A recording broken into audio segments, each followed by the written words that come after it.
Hello, everyone, and welcome to another episode of the Broadband Universe podcast. I'm Craig Corbin, and it is a pleasure to welcome my guest today, Alexis Schrubbe, Director of Internet Equity Initiative at the University of Chicago Data Science Institute. Alexis, welcome to the Broadband Universe. Hi, Craig. Thank you so much for having me on this rainy Chicago afternoon. Perfect transition into fall weather, I would think. Yeah, fall's here. It's like a switch flipped. The trees are already starting to turn. It's a big shock moving up from Austin, which is still experiencing triple digits right now. So an adjustment to say the least. No doubt. Now, you mentioned Austin, of course, obviously, both your master's and your PhD from UT in Austin. Let's tell the story about how Alexis got to where you are today. Give us that background. You know, I am lucky enough to be a millennial who was introduced to the internet at a pretty young age. My folks were really early adopters of dial-up internet. I often joke about, kids these days don't know what it's like when you're chatting with your friends online and then your mom picks up the phone and your conversation's gone.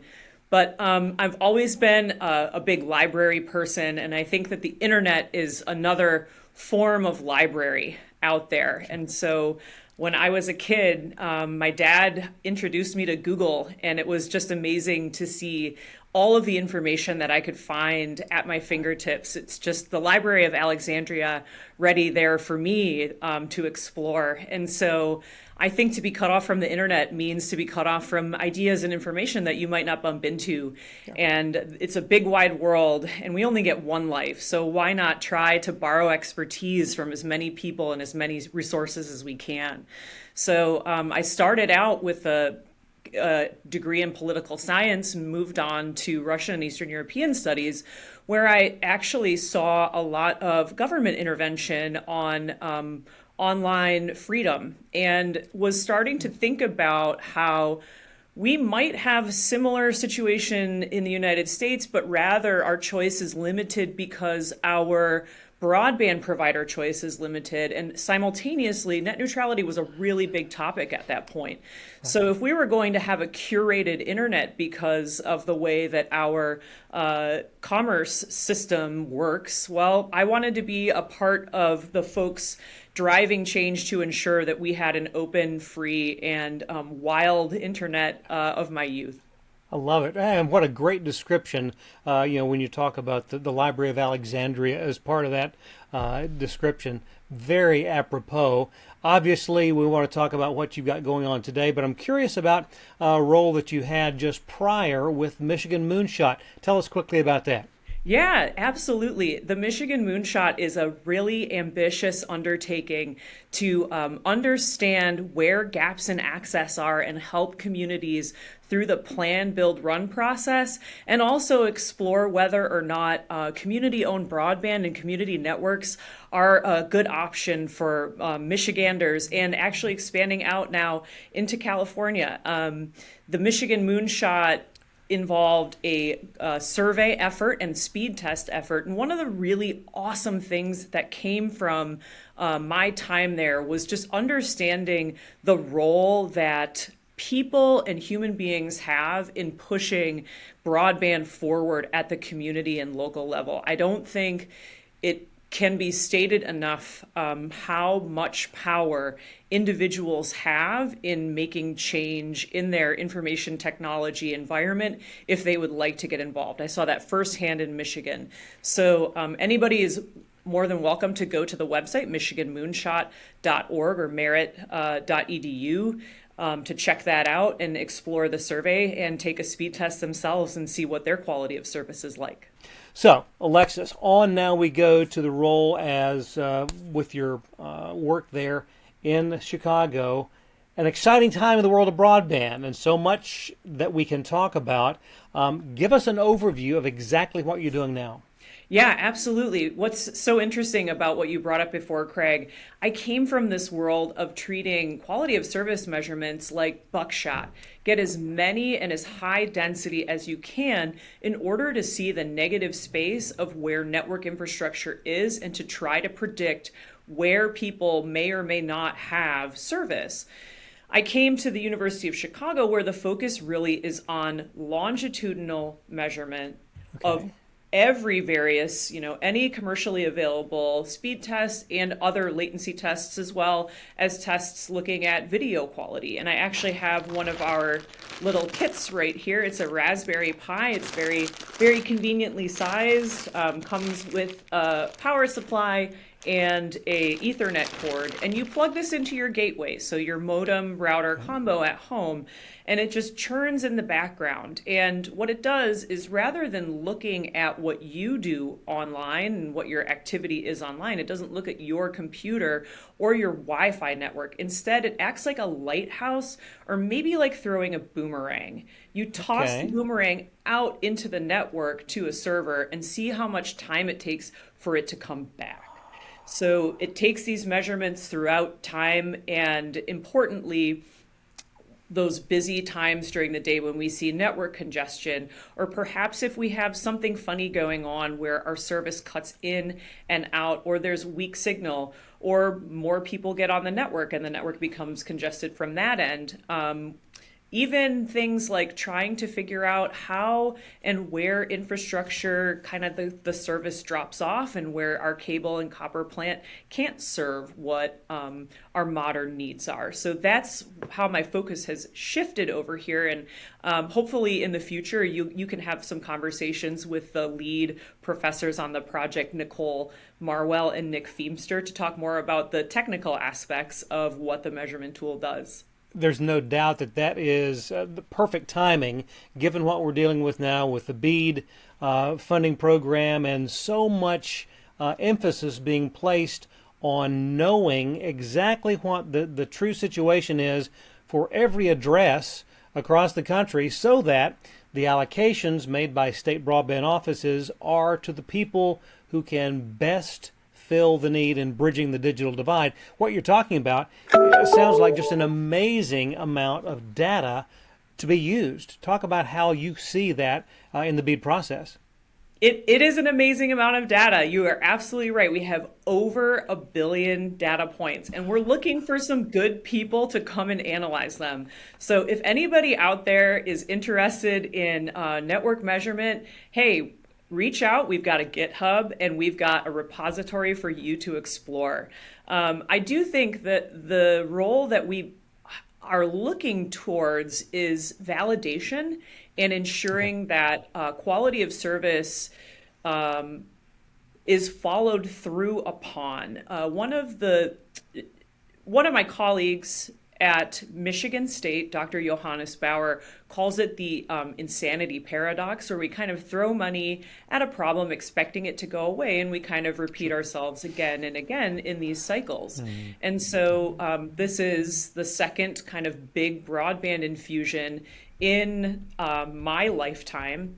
So how do we make sure that our broadband providers in the next few years are indeed delivering on what they promise? And I think that there are a few of us in the network measurement space who are exploring these questions and are available to help cities, to help communities and states think about that from this point forward, and include that into their plans to make sure that whoever is building the broadband networks, whoever is operating them, is upholding their promise.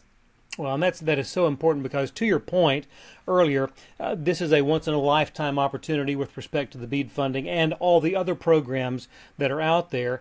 And the onus, the burden on the state broadband offices everywhere is tremendous, because it's very much a legacy for each of those as we move forward. But more importantly, it's the once in a lifetime opportunity to be transformative, not only for the citizens in their respective states, municipalities, counties, whatnot, but also from a business standpoint, the long-term viability economically.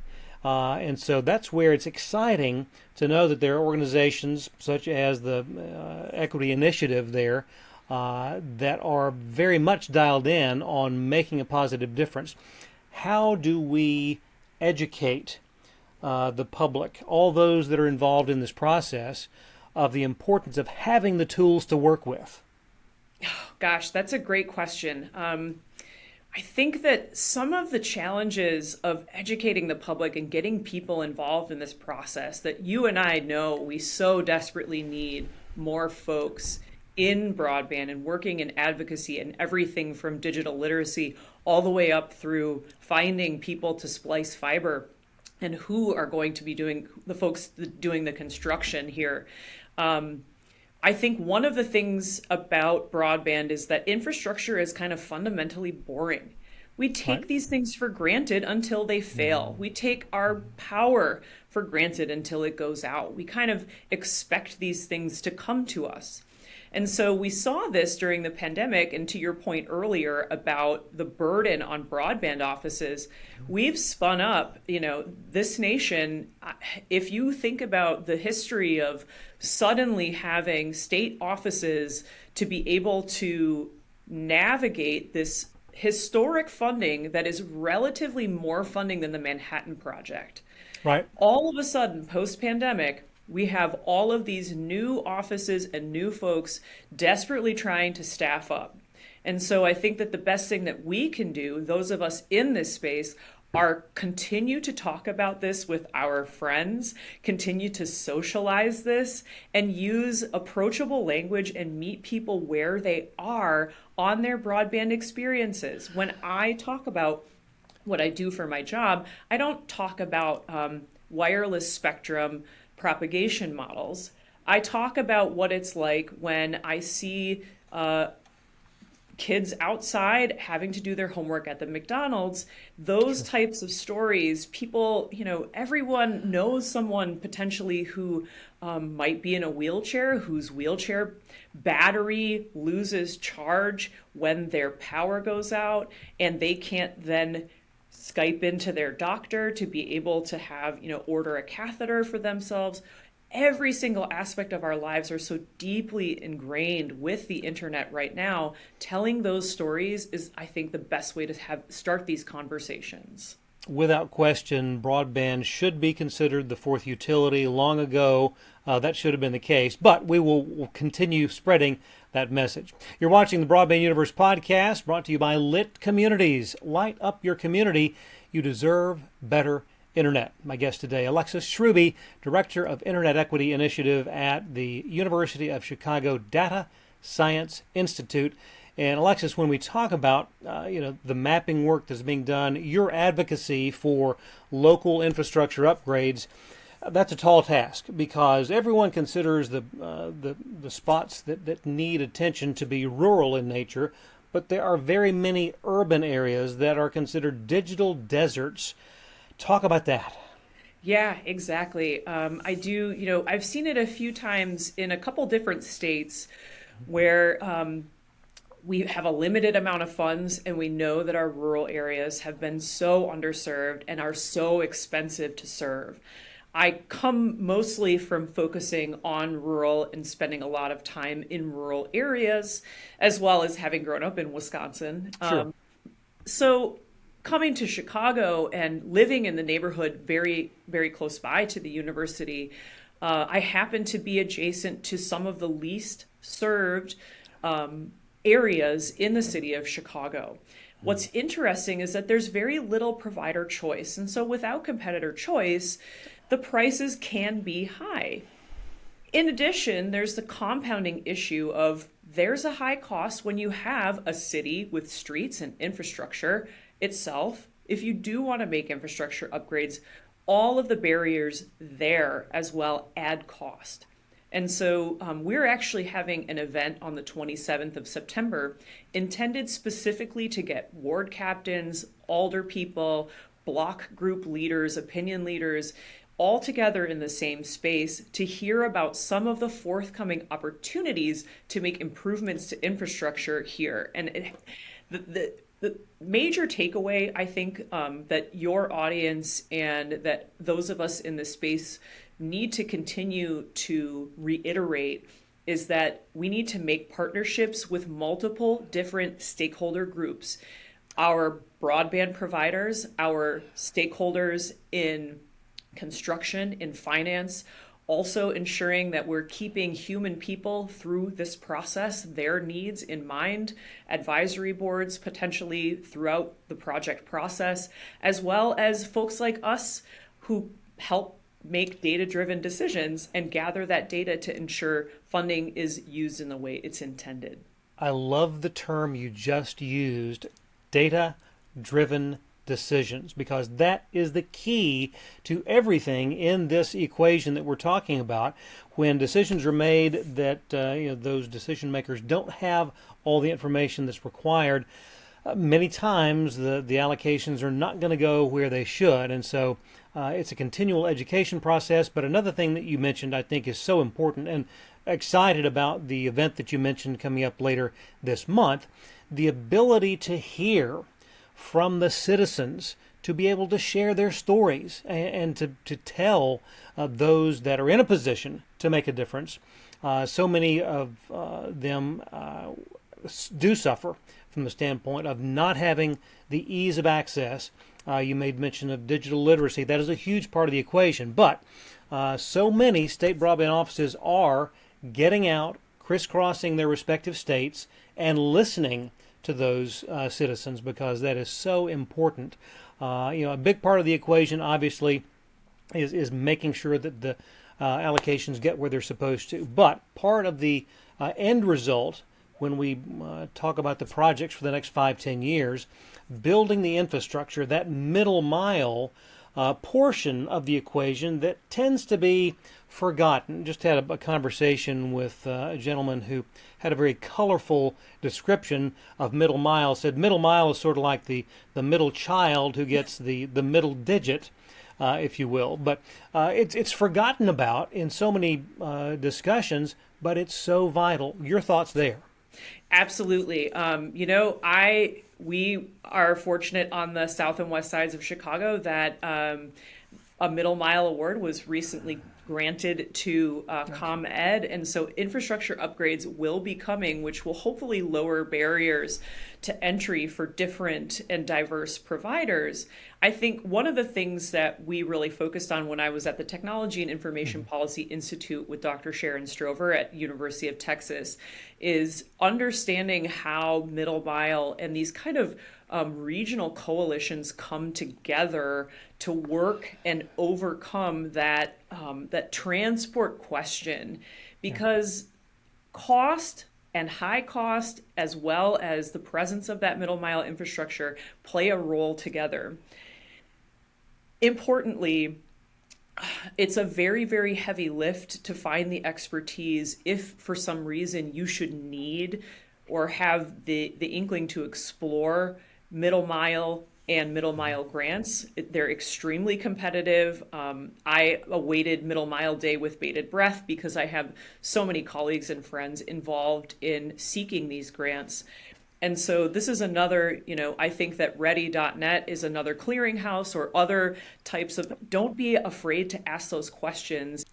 When you are a community seeking solutions to middle mile, there might be one or two individuals who answer your call. And I would advise ensuring that you diversify your sources of information, ask people who have gone through the process, and seek others who have had success in potentially partnering or having consortia or having a regional approach to overcoming this really large challenge of middle mile. Absolutely, and I'm so glad that you mentioned Ready.net. Of course, proud to serve as Director of Public Sector Partnerships with Ready, and that is very much our mission at Ready is, and we're chartered as a public benefit corporation. So doing good is in our DNA, but being able to provide the information, back to your point, of making data-driven decisions across the board, from the state broadband offices to the providers that are making grant applications. Having the information with which to work is so vitally important. And I know that it's exciting for you. I can feel the passion that you have for the work that's going on there at the Institute. I'm curious to ask you the proverbial crystal ball question. Take us years down the road. What will be the result of the efforts that are underway now with you, your colleagues there at the Institute? Oh man, humans are so terrible at predicting the future. I think that one thing I am certain of, not just myself and what we have going on here at IEI and DSI, but everyone involved in this process, I think we've brought a lot more people together than we have in this field. Yeah. This used to be very niche, and to some extent, it still is a little bit. But the pandemic really changed the conversation and the conversation among our elected officials at the state and local level as well. And so if I have one prediction for the future, I think that bringing more people into the fold and lifting up our advocacy efforts together will only mean an enhanced and more robust engagement process for whichever challenge involving telecommunications and technology in the future. We'll be able to access more individuals and more expertise than we have before. Awesome. It's an exciting time. It is great to have been able to visit with you here today, and look forward to visiting with you again on down the road as your efforts continue there with the Equity Initiative at the University of Chicago Data Science Institute. Alexis, it has been an absolute blast. Thank you. Thank you very much, and enjoy the rest of your weekend. And I'm sure that I'm going to tune in, and I will see you multiple times throughout the rest of the year as we gather together to try to help solve these access gaps and overcome these major problems. Absolutely. Alexis, thanks so much for what you do, and thanks for letting us be a part of your day. We'll see you next time right here on the Broadband Universe. So long, everyone.